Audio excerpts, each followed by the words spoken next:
Hikaru, he is fortunate. The crowd is going wild. But, Danya, that was a win for Hans Niemann. He should have taken that game. I'm trying to figure out how he could have won that. It was knight to G1 in the end instead of king D2. But he had 3 seconds to find it. But look at them, Danya. I mean, you see Hikaru. He's dancing once again. And it looks like Hans, he is just beside himself. It was a tale of one night, but it's a tale of 2 expressions. Hikaru, he did that against Alireza. We got a little taste of that.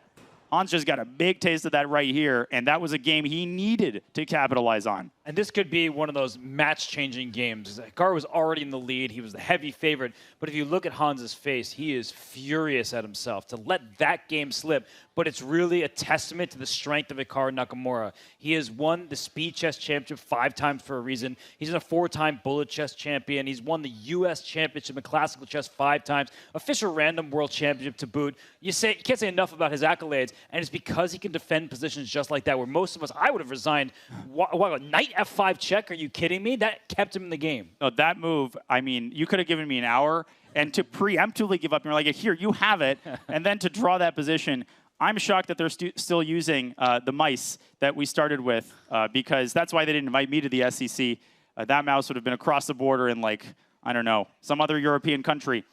But Hans needs to keep his composure. He can't let this lead balloon to 5, because we know that that is a path of no return against Hikaru. D3. Speaking of a pass deep on, Hans loading it up here. Yeah, that's actually really annoying because you can't play rook d1 as the bishop on h5 covers that square. So queen d2, getting out of that tempo, gaining move with d3. But then at some point, f4, you're pointing out f4 and g4, knight to f5.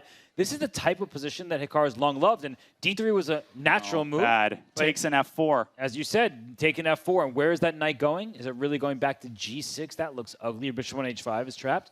So you can't do that. And if you go back to d7, you just drop the d3 pawn. And the problem is black has what's called pseudo-activity. It looks like your pieces are good, but they're just getting pushed away. They're getting swatted like flies. Queen d4 check, no problem. King's going to move, and the knight's going to jump to f5, pushing the queen away.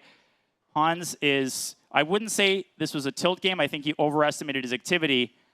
Knight g6, you could play knight takes g6, and black will have to recapture with the bishop, and there will be no bishop after f5. And the players, you could see Hikaru, he is really happy right now because that match could have changed. We saw when Hans won the penultimate game of the longest time control, he then won the final one. And then in that position, Hans had an objectively won game, and he probably thought it was so simple. And yet Hikaru continues to bring the tricks. There are no tricks here. White is just playing f4. If the knight retreats to d7, you drop d3. As you mentioned, if you drop to g6, you lose a piece. So this just looks really bad for black, an easy plus for Hikaru right now. It almost looks losing, and bishop e2 there was a way to give up the 2 pieces for a rook. Hans, I think, probably makes the right decision, all things considered. That's a depressing move to have to make. And the worst thing is you still have these problems with your bishop. They can be solved with f6. That opens a whole new can of worms, that white knight. It's just waiting to jump into f5. Knight f5, knight d6 ideas are in the air. You could even play g4. I know it exposes your king a little bit, but you want to get a rook to d1 at some point. So this is something to consider as, you know, avalanche of pawns. But maybe there is just rook e1 and pawn to e5, things like that. What about e5, f takes e5, f5? Hikaru might be feeling it here. He is feeling it, but he jumps to f5. Rook to d1 contesting the d file. I mean, he's got a whole menu of options here. Trade and queen f2 hitting the knight. Okay, there is some g5 stuff that you have to look out for. I know it looks very risky, but you might need to try it if you feel like queen. Well, of course. I mean, obviously. We didn't need the blue air. We knew that. Who does it think we are? I mean, amateurs? The queen going to the other side of the board, not expected. The rook comes to d2. So Hans is actually giving himself chances, and e5 is played. G5, it's a move that we talked about, right? It's something that you can consider if you're Hans. But as you look at the current position, that white knight wants to go into d6. The f-file is now open, but that rook on d2 for black is really active, and that's causing Hikaru to pause a little bit. And g5 there, if you could put a knight on f4, it would justify it, but the knight from f5 could have dropped into h6 with a fork. Hans, again, he's shown a lot of resilience, a lot of skill defending what seem like hopeless positions, but it's taking him a lot of time to find these good moves. And at some point, it doesn't matter how well you've defended or how long you've defended. What does Hikaru do? Does he drop into d6? Does he move his king out of the pin? Just plays h5, but he gives black that g5 square for the pony. So in some positions, you're happy to establish that knight there. And Hikaru has said that the best move played slowly is often worse than a good move played quickly, right? Like you just got to move sometimes. And right now, Hans, he's moving, but he's down a full minute. He's also down a pawn, and he has activity. He's got some pins going along, but Danya, there's a protected passed pawn on e6. There is indeed, and wow, he's down a pawn, but he might not be down a Hans. Wait, what was that? He just gave up his pawn. A protected pass pawn on e6. Who you were talking about? Donuts.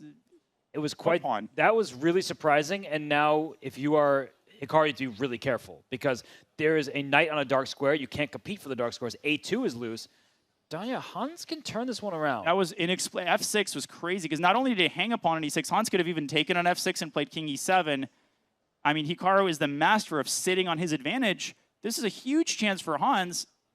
I mean, a2 is hanging. Rook f2 is a scary move to play. He plays it, but Black's got the edge here because the h-pawn has advanced very far. Black's king is more active. We know how jumpy these knights can be. And bishop e8, so he's trying to force those black pawns forward, but the black pawns on dark squares can't be targeted. I guess if you can keep this king on e3, you're feeling happy about your position. You keep the opposition, but this looks really risky. Danya, if the clocks were reversed, I would say Hans was definitely winning this game. I still feel like Hans should win this just based on the knight just hopping all over the board. You're exactly right. It's probably a draw, but Hans can play this forever. He can jump to any part of the board, creating threats, and eventually Hikaru is going to let the knight access a square that he wasn't supposed to let it access. Apparently there's a win here, and apparently Hans is about to find it. Bishop g6. King d4. Oh. That knight deserves a medal for what it's doing right now. Knight f6 looks great. King d4 can also be played. And Division of labor. Yeah, now knight d6, c4 drops, and the white king is way too slow going after the h-pawn. I don't know, but Hikaru's kings can kind of look like Ferraris, and... Uh-oh, the king is going after the h-pawn. Look at 12 seconds for black. Knights suck. Oh my goodness, and he takes it. Is he going to win? He's going to win. He's going to promote with check. Hikaru is going to win this game. Don't go king g7 because that lets the knight access f5. Is wow. the winning move king g6, Robert? Is it king g5? Let's see. He's calculating. You see, look at him on screen. He is Both hovering. moves win. Both moves are winning. He plays king g6. No. And this is unbelievable. No, but to go for the a pawn when it was clear that the h pawn was falling, that is just a mindless decision by Hans. He's going to lose this game, but you still have to convert this. Knight and pawn versus queen can be tricky, Robert. But in a2, he's allowed. No, a2, queen g8.